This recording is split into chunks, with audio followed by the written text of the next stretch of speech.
Welcome back, children.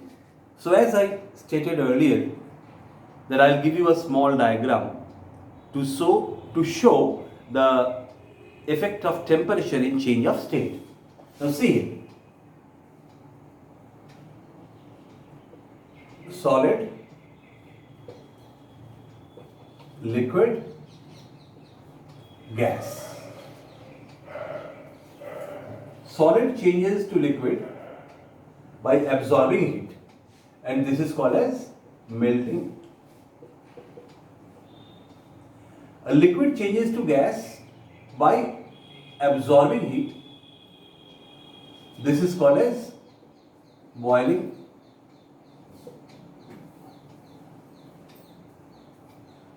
Clear?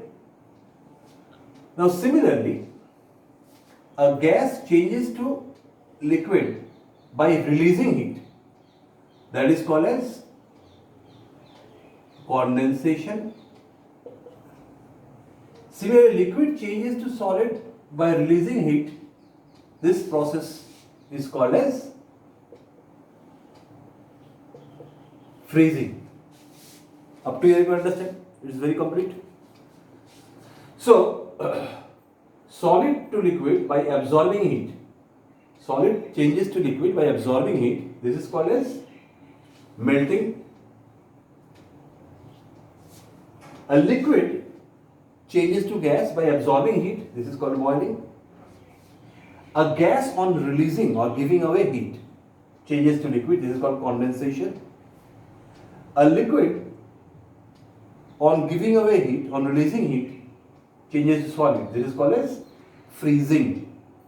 Now one more very important process is there, whereby a solid on absorbing heat changes to the gaseous state directly without changing into the liquid state, and the gas so formed changes back to the solid directly without turning it into the liquid state.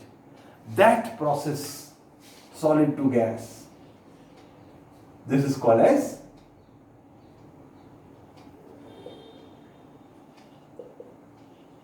sublimation. Okay? So, you can write sublimation is the process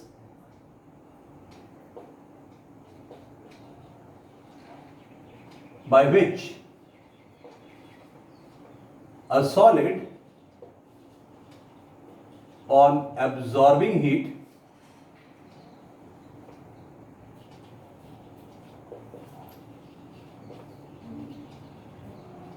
changes directly to the gaseous state without changing to the liquid state, and the gas so formed on cooling changes back to the solid state. So this is the complete definition of sublimation, mind you. So if in your examination you get a question that what is sublimation, you have to write this complete answer in this way. Sublimation is the process by which a solid on absorbing heat changes directly to the gaseous state without changing to the liquid state, and the gas so formed on cooling changes back to the solid state. So this whole thing must be written in the same way to get full marks. Clear? Now there are few examples of sublimates. For example, sublimates, few examples are ammonium chloride,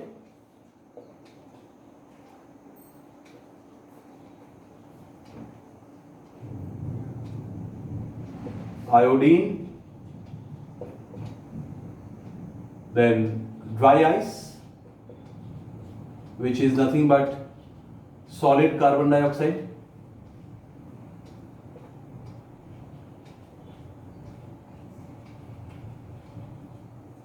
Naphthalene,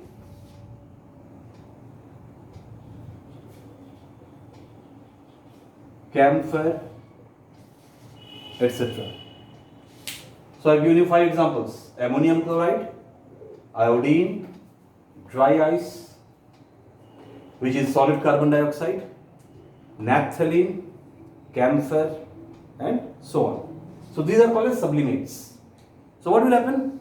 If you take ammonium chloride in a beaker and invert a funnel above it and plug the end of the funnel with a cotton wool and keep this whole setting, whole arrangement above a mesh kept on a tripod stand and apply heat from below, you will find that ammonium chloride, which are white colored crystalline substances, they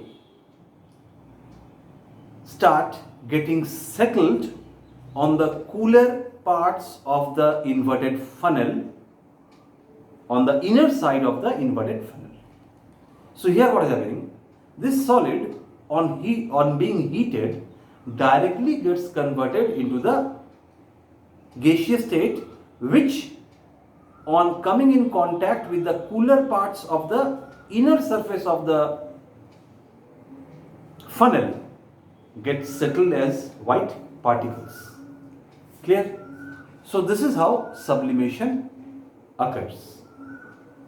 Clear, children? So remember this diagram, if you can understand very easily, you must say that whether heat is being absorbed or heat is being released whenever you write about melting, or you write about boiling, or you write about condensation, or you write about freezing, or you write about sublimation. You must say about the absorption of heat or whether heat is being released or given away. That is very, very important. Clear? So children, now we'll do about effect of change of pressure in state of matter.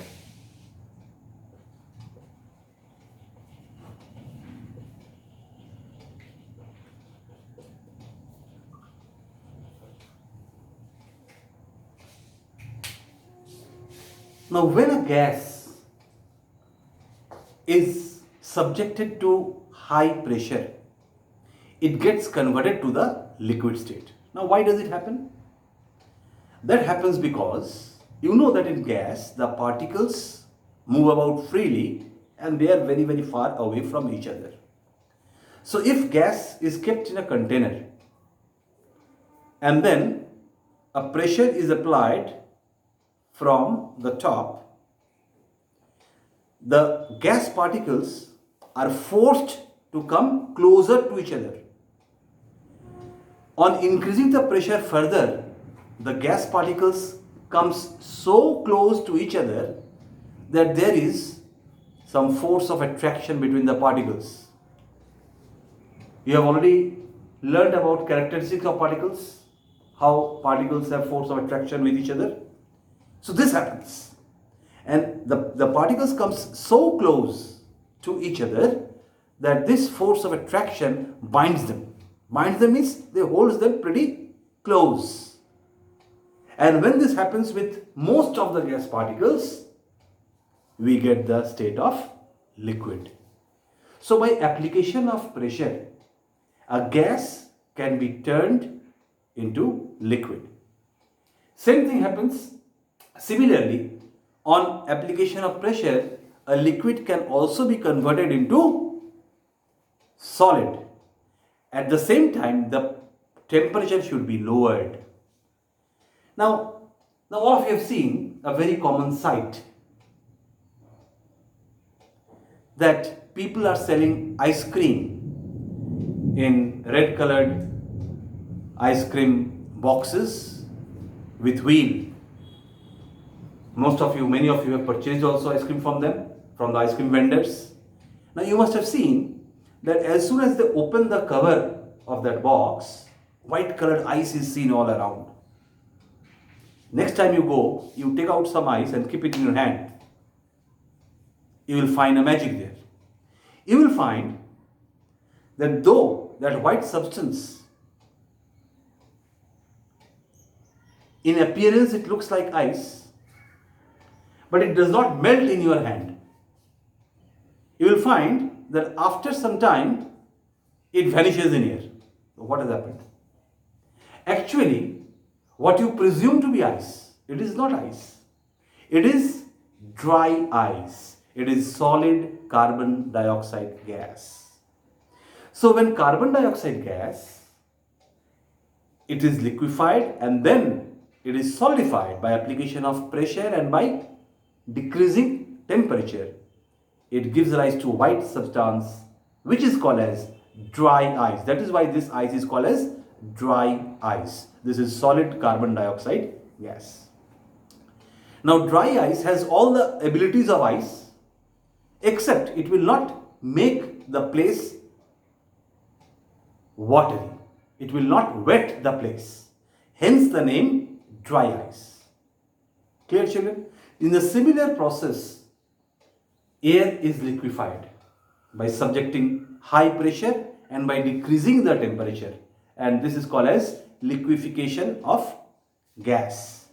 In this way, oxygen, nitrogen, all these components of air can be separated, can be liquefied, and they can be used for various industrial or other biological processes. Clear?